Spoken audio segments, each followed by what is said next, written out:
धीरेना एक छोटा सा गांव था जहाँ के लोग अपनी दिनचर्या को बड़े सादगी से जीते थे। यहाँ के लोग आमतौर पर कृषि कार्य करते थे और गांव का जीवन बहुत ही शांतिपूर्ण और साधारण था। लेकिन इस शांतिपूर्ण वातावरण में भी दिलीप सिंह राणा की कहानी कुछ अलग थी। 27 अगस्त 1972 को राणा परिवार में एक बच्चा पैदा हुआ जिसका नाम रखा गया था दिलीप सिंह राणा।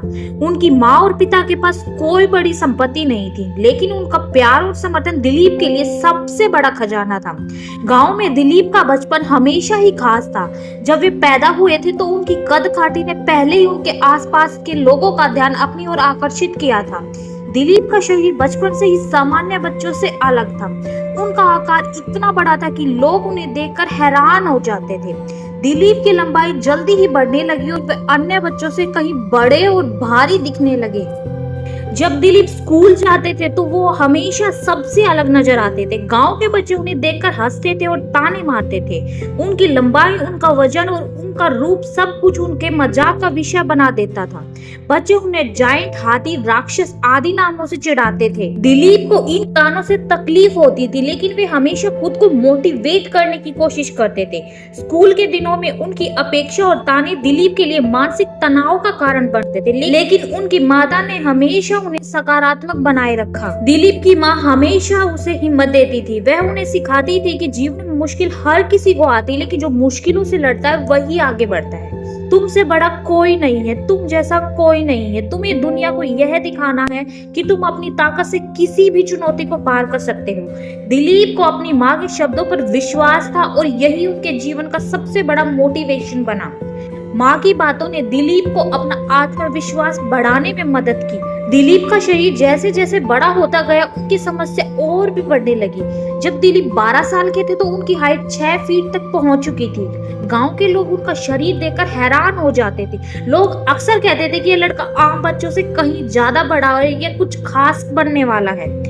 कुछ लोग कहते थे ये भगवान की गलती थी, जबकि कुछ लोग कहते थे उनका शरीर किसी बीमारी का परिणाम था। दिलीप को अपने शरीर के कारण अक्सर घमंड और असहजता महसूस होती थी। जब वे बाहर जाते तो लोग उनकी तरफ मुड़कर देखते थे, लेकिन वह जानते थे कि उनका शरीर कभी न कभी एक वरदान बनेगा। एक दिन दिलीप ने सोचा, अगर मुझे मेरी शारीरिक ताकत से कुछ करना है तो मुझे सही दिशा की ओर मुड़ना होगा। गांव में अक्सर लोग दिलीप को उनके शरीर के कारण मजाक उड़ाते थे, लेकिन दिलीप ने इस मजाक को अपनी ताकत के रूप में बदल दिया। एक दिन दिलीप ने खुद से वादा किया कि वे अपनी ताकत का सही उपयोग करेंगे, चाहे जो भी हो। गांव के लोग उन्हें हमेशा कहते थे, तुम क्या कर सकते हो, सिर्फ एक शरीर है और कुछ नहीं। दिलीप को यह बात बहुत चुभी, लेकिन उन्होंने इसे चुनौती के रूप में लिया। दिलीप ने कहा, अगर मैं बड़ा हूँ तो इसका मतलब यह नहीं है कि मैं कुछ भी नहीं कर सकता। मुझे सबको यह दिखाना है कि मैं क्या कर सकता हूँ। गांव में हर साल एक मेला लगता था जहाँ कई प्रकार की प्रतियोगिताएं होती थी। एक दिन मेले में एक पत्थर उठाने की प्रतियोगिता हुई जिसमें दिलीप ने भाग लिया। दिलीप ने सबसे भारी पत्थर उठाया जो किसी और के लिए असंभव था। यह घटना गांव में छा गई और दिलीप को अब सिर्फ ताना नहीं बल्कि इज्जत मिलने लगी। उस दिन दिलीप ने पहली बार महसूस किया कि उसकी ताकत उसकी पहचान बन सकती है। गांव के लोग अब दिलीप को एक नई नजर से देखने लगे थे। वह उन्हें दिलीप सिंह राणा नहीं बल्कि द ग्रेट जायंट के रूप में जानने लगे थे। दिलीप का जीवन कभी आसान नहीं था, लेकिन उन्होंने कभी हार नहीं मानी। उनके परिवार की स्थिति इतनी खराब थी कि कई बार उन्हें 2 वक्त का खाना भी नहीं मिलता था। दिलीप ने छोटी उम्र में ही अपने माता पिता की मदद करने के लिए मजदूरी करना शुरू किया था। खेतों में काम करते हुए उन्होंने अपने शरीर को मजबूत किया और जीवन की कठोरता को अपनी ताकत बनाया। दिलीप को बचपन में ही स्कूल छोड़ना पड़ा क्योंकि उनके पास शिक्षा के लिए पैसे नहीं थे, लेकिन वह अपनी मेहनत और संघर्ष से कभी पीछे नहीं हटे। दिलीप ने अपने जीवन में जो सबसे बड़ा सबक सीखा था वह था मेहनत ही सफलता की कुंजी है। उन्होंने कभी यह नहीं सोचा था कि उनका विशाल शरीर उनकी कमजोरी बन जाएगा। अपनी मुश्किल और तानों से दिलीप ने एक मजबूत मानसिकता बनाई। इसी मानसिकता ने उन्हें आगे चलकर WWE जैसे मंच तक पहुंचाया। दिलीप सिंह राणा के जीवन की कहानी इस बात की गवाही देता है कि अगर किसी में हिम्मत, मेहनत और आत्मविश्वास हो तो वह किसी भी परिस्थिति को पार कर सकता है। यह केवल एक पहलवान की कहानी नहीं है, बल्कि यह हमें सिखाती है कि हमें संघर्ष और मुश्किलें हमें केवल मजबूत बनाती है अगर हम उन्हें सही तरीके से स्वीकार करें और उनसे सीखें। जब दिलीप ने अपनी मेहनत और संघर्ष से जीवन में आगे बढ़ने की सोच बनाई तो उन्होंने पंजाब का रुख किया। दिलीप के पास कोई बड़ी डिग्री नहीं थी और ना ही पर्याप्त पैसे, लेकिन उनके पास एक ऐसी चीज थी जो थी उनका शारीरिक बल। उन्होंने सोचा अगर मुझे अपनी गरीबी और संघर्ष से निकलना है तो मुझे कुछ बड़ा करना होगा। पंजाब के एक बड़े शहर में आकर दिलीप ने छोटे मोटे काम किए, जैसे निर्माण स्थल पर मजदूरी, ईंटें ढोना और भारी सामान उठाना। एक दिन जब दिलीप पंजाब में मजदूरी कर रहे थे तब एक पुलिस अधिकारी ने उनकी कदकाठी को देखा। पुलिस अधिकारी के दिल में दिलीप के लिए एक विचार आया और उन्होंने दिलीप से पूछा कि तुम क्या करते हो। दिलीप ने जवाब दिया, मैं काम करता हूँ, मैं मजदूरी करता हूँ। पुलिस अधिकारी को दिलीप का शरीर और शारीरिक ताकत देखकर यह महसूस हुआ कि वह पुलिस में भर्ती होने के लिए एक अच्छा उम्मीदवार हो सकता है। दिलीप ने तुरंत इस अवसर को स्वीकार कर लिया। वे जानते थे कि यह उनके जीवन को बदलने का एक शानदार मौका हो सकता है। पुलिस में भर्ती होने के बाद दिलीप को कड़ी ट्रेनिंग से गुजरना पड़ा। पुलिस में आने के बाद उन्हें सुबह 5 बजे उठने की आदत डालनी पड़ी और पूरे दिन कठिन ट्रेनिंग करनी पड़ी। दिलीप को दौड़ना, वजन उठाना और शारीरिक रूप से फिट रहने के लिए कठिन अभ्यास करने के लिए मजबूर किया गया। पुलिस ट्रेनिंग के दौरान दिलीप को पता चला कि केवल शारीरिक ताकत ही सब कुछ नहीं होती, बल्कि मानसिक ताकत भी उतनी ही महत्वपूर्ण है। दिलीप ने पुलिस की शारीरिक परीक्षा में शानदार प्रदर्शन किया। उनका शरीर पहले से ही तैयार था और उन्होंने बिना किसी कठिनाई के परीक्षा पास की। उनके द्वारा दी गई परीक्षा ने यह साबित कर दिया कि दिलीप का शरीर न केवल ताकतवर था बल्कि वह शारीरिक रूप से भी बेहद सक्षम थे। दिलीप ने पुलिस के काम को पूरी ईमानदारी से किया, लेकिन पुलिस की नौकरी में भी संघर्ष था। पुलिस में रहते हुए दिलीप को अक्सर देर रात तक काम करना पड़ता था। उन्हें अजीबोगरीब मामलों की जांच भी करनी होती थी, जो उनके लिए काफी चुनौतीपूर्ण था।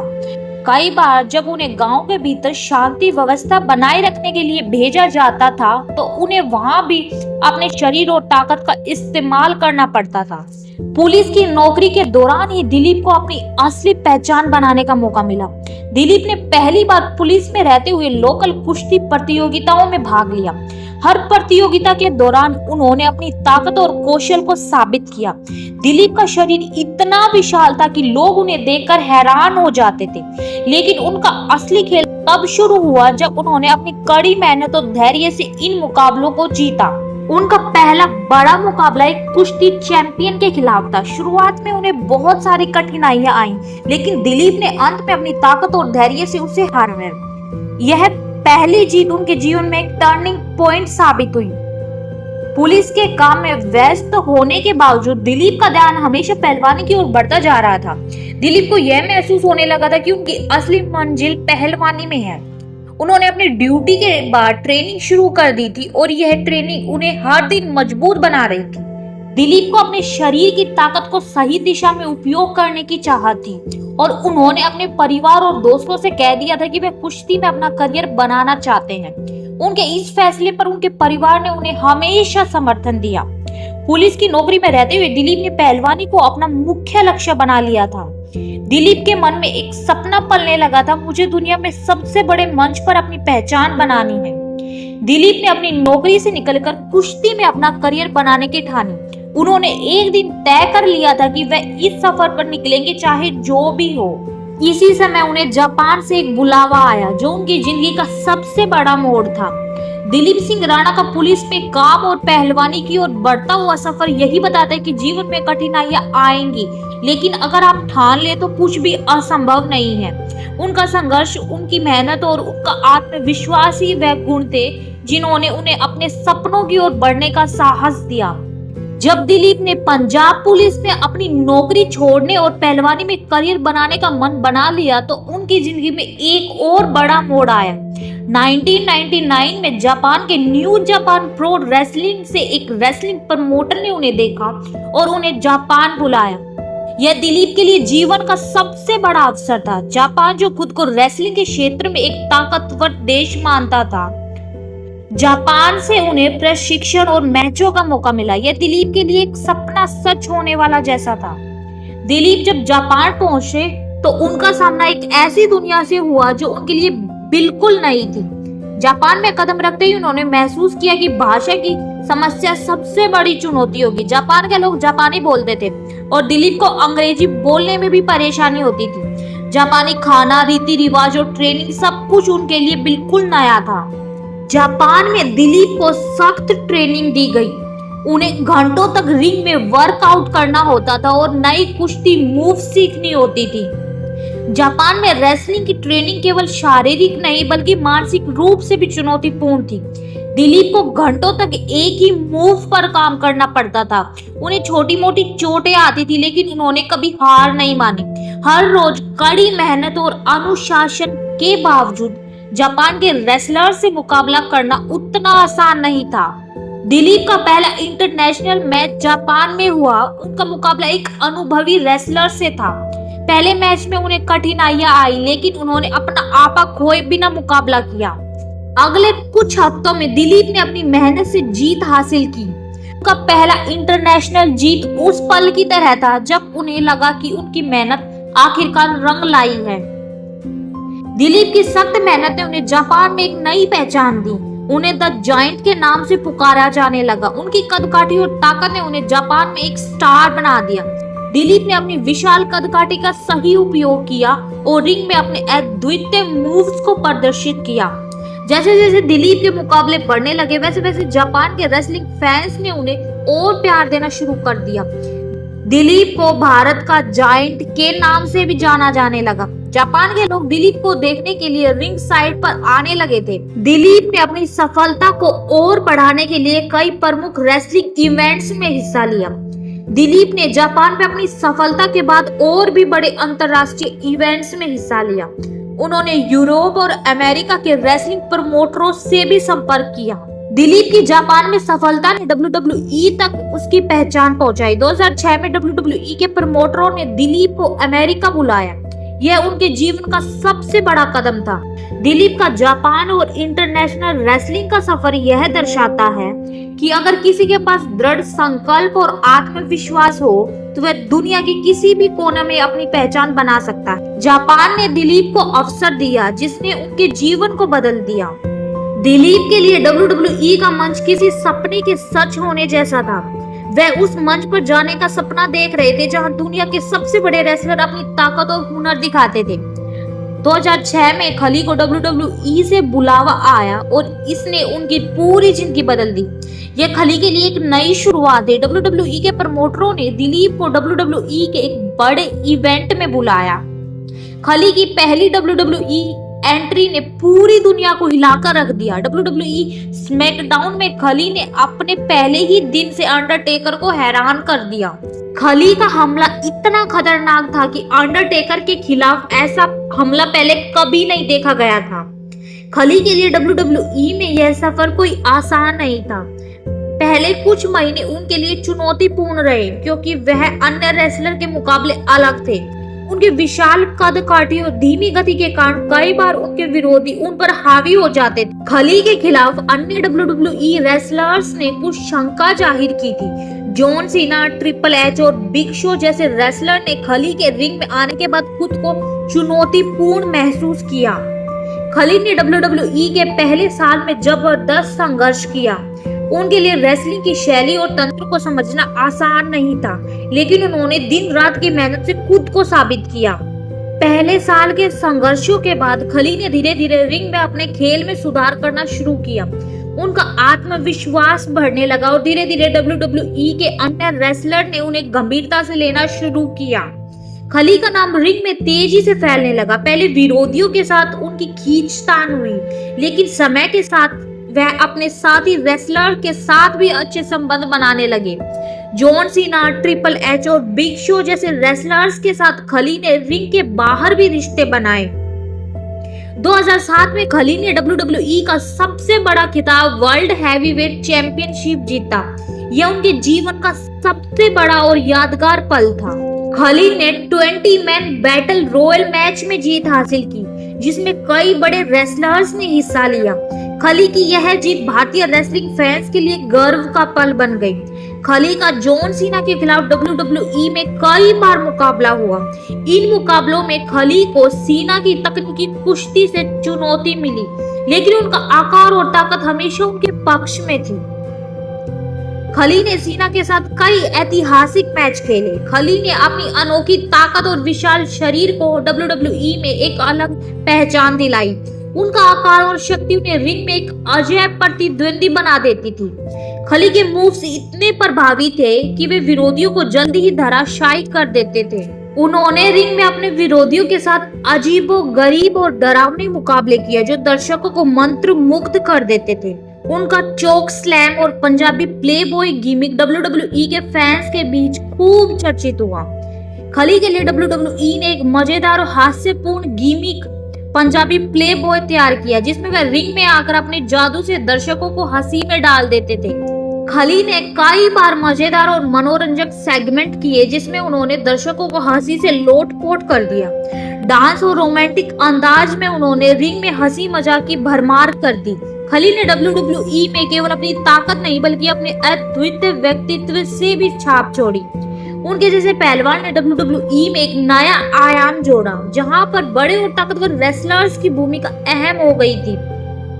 खली का WWE में आने से पहले और बाद के दृश्य में बदलाव साफ देखा गया। वे WWE की कम्युनिटी के एक महत्वपूर्ण हिस्सा बन गए थे और उनकी मौजूदगी से WWE में एक नई ऊर्जा का संचार हुआ।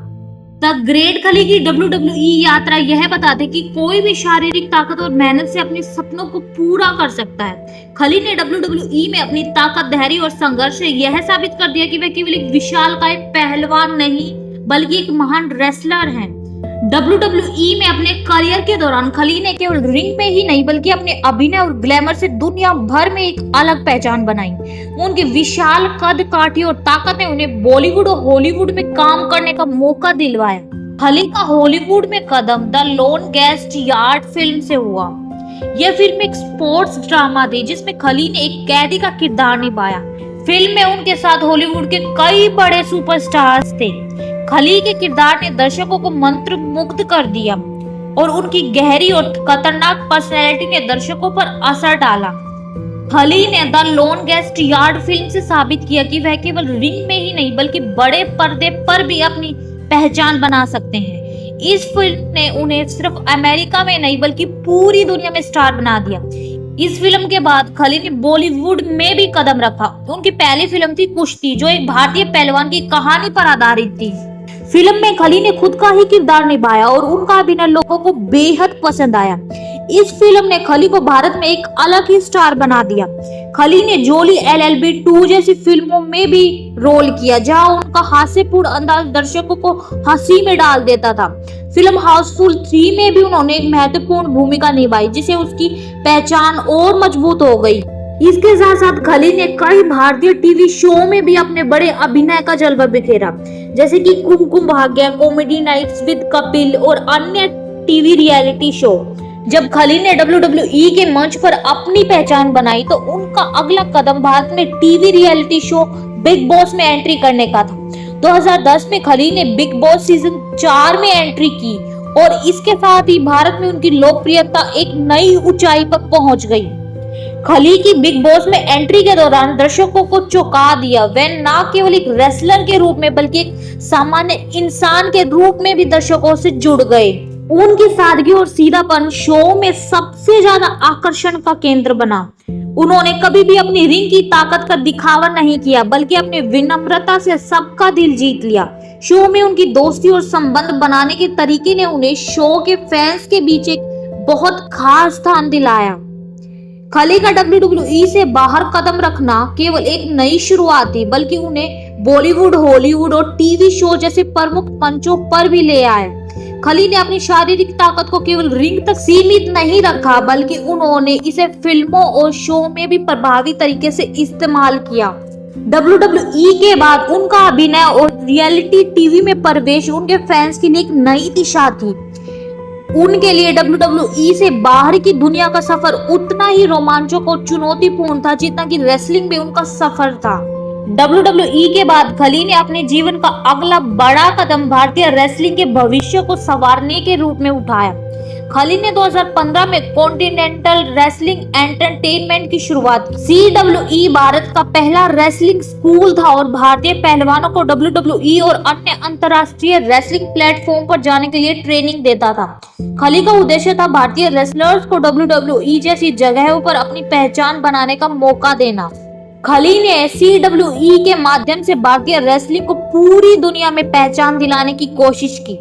CWE का मुख्य उद्देश्य था भारतीय पहलवानों को इंटरनेशनल रेसलिंग सर्किट में लाना और उनके लिए एक ऐसा मंच तैयार करना जहां वे खुद को साबित कर सके।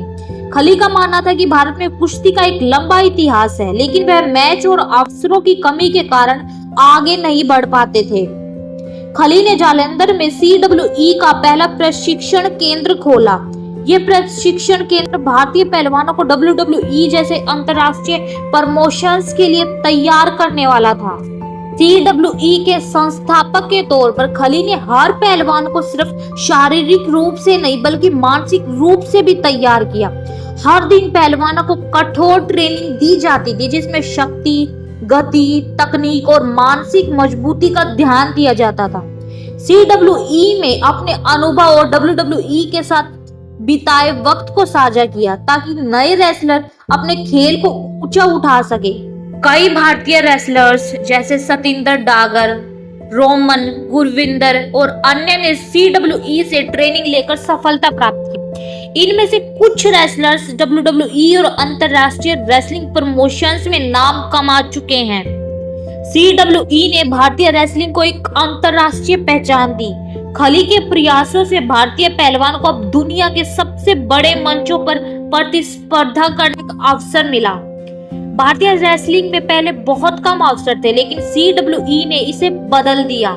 खली ने अपनी मेहनत से यह साबित किया कि भारत में भी रेसलिंग की दुनिया में बड़े नाम हो सकते हैं। CWE के कई पहलवानों ने भारत में ही नहीं बल्कि बाहर भी अपनी पहचान बनाई।